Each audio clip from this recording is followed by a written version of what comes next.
تیرے آزاد بندوں کی نہ یہ دنیا نہ وہ دنیا، تیرے آزاد بندوں کی نہ یہ دنیا نہ وہ دنیا، یہاں مرنے کی پابندی وہاں جینے کی پابندی۔ یہ شعر علامہ اقبال کا تھا، لیکن یہ پابندی کا تذکرہ اس لیے ہے کہ شاید آپ کو علم ہو کہ جیلوں میں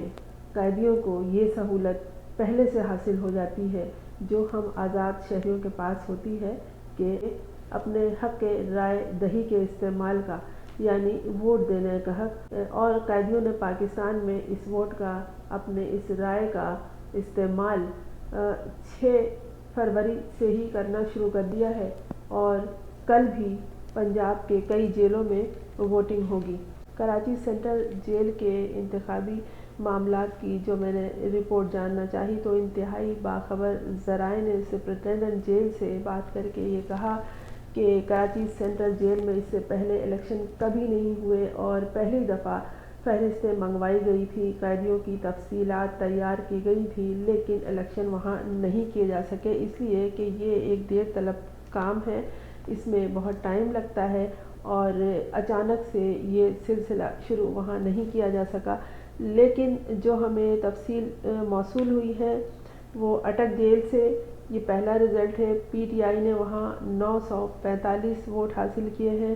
اور مسلم لیگ نون نے 40 ووٹ لیے ہیں۔ راجن پور جیل سے پی ٹی آئی نے 327 ووٹ لیے ہیں اور نون لیگ نے صرف 23 ووٹ لیے ہیں۔ اڈیالہ جیل سے پی ٹی آئی نے لیے ہیں 4500 ووٹ اور نون لیگ نے صرف 400 ووٹ۔ ملتان جیل کی رپورٹ یہ ہے کہ پی ٹی آئی کی مہر بانو قریشی کو ووٹ ملے ہیں 911۔ پی پی پی یعنی پاکستان پیپلز پارٹی کے علی موسیٰ گیلانی کو ملے ہیں 122 ووٹ، پی ٹی آئی کے تیمور ملک کو ملے ہیں 1111 ووٹ اور پاکستان پیپلز پارٹی کے یوسف گیلانی کو ملے ہیں 203۔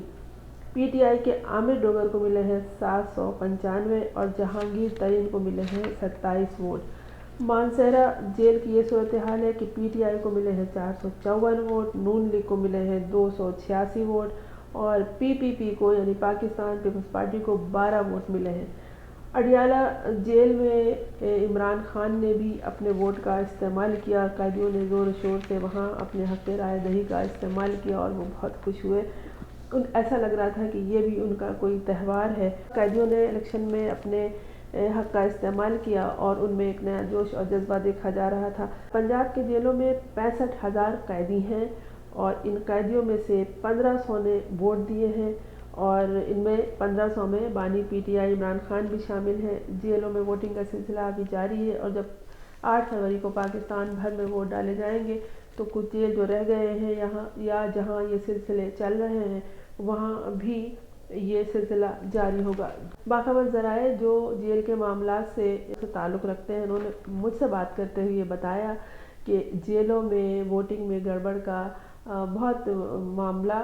آسانی سے کیا جا سکتا ہے لیکن ہوا نہیں ہے، نہ کسی کو اتنی دلچسپی ہے کیونکہ پہلے ہی وہاں وہ قید ہیں اور ان کو یہ اختیار دینا چاہیے کہ وہ اپنی خوشی سے جس کو چاہیں ووٹ دیں، ان پہ کوئی پابندی نہیں ہوتی ہے۔ ہاں وہ ایک دوسرے سے جو بات کرنا چاہتے کر سکتے ہیں اور اس ووٹنگ کے حوالے سے جو ان کی ملاقاتیں ہوتی ہیں عام قیدیوں کی وہ ان سے بھی بات کرتے ہیں اور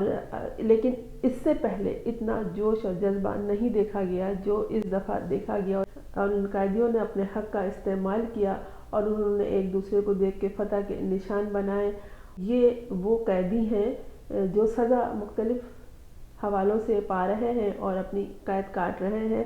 لیکن ہم وہ لوگ جو ہم عام شہری آزاد شہری کہلا رہے ہیں ہمیں یہ ذمہ داری کا احساس بہت زیادہ ہونا چاہیے کہ ہم ایک آزاد شہری ہیں، ہم کسی طرح کے قید میں نہیں ہیں، ہم پہ کوئی پابندی نہیں ہے، ہم پہ کوئی زور زبردستی نہیں ہے کہ ہم فلاں کو ووٹ دیں فلاں کو نہیں دیں۔ اپنی ضمیر کی آواز پہ اور اپنے تمام حالات کو، پاکستان کے حالات کو مد نظر رکھتے ہوئے اپنے ووٹ کے اختیار کا، اپنے ووٹ دینے کے اختیار کا استعمال آپ بھی کیجئے اور بہت سوچ سمجھ کر کیجئے کہ اسی سے آپ کا مستقبل وابستہ ہے۔ اگر آپ کو ایک لمحے کے لیے بھی سکون اطمینان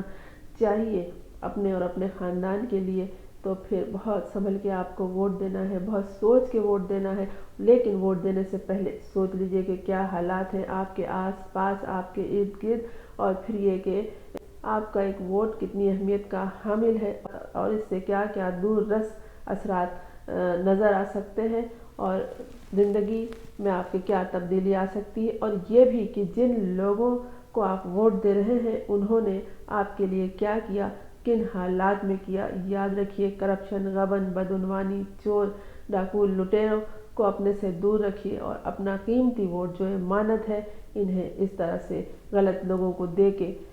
برباد نہ کیجیے، کیونکہ آپ کو اس کے لیے بھی جواب دہ ہونا پڑے گا، دنیا میں بھی، آخرت میں بھی، اور اپنی آل اولاد کے سامنے بھی۔ میں ہوں فرزانہ روحی اسلم۔ اگر آپ نے میرے اس چینل کو سبسکرائب نہیں کیا ہے تو کر لیجئے، تاکہ میرا اور آپ کا ایک تعلق جاری رہے۔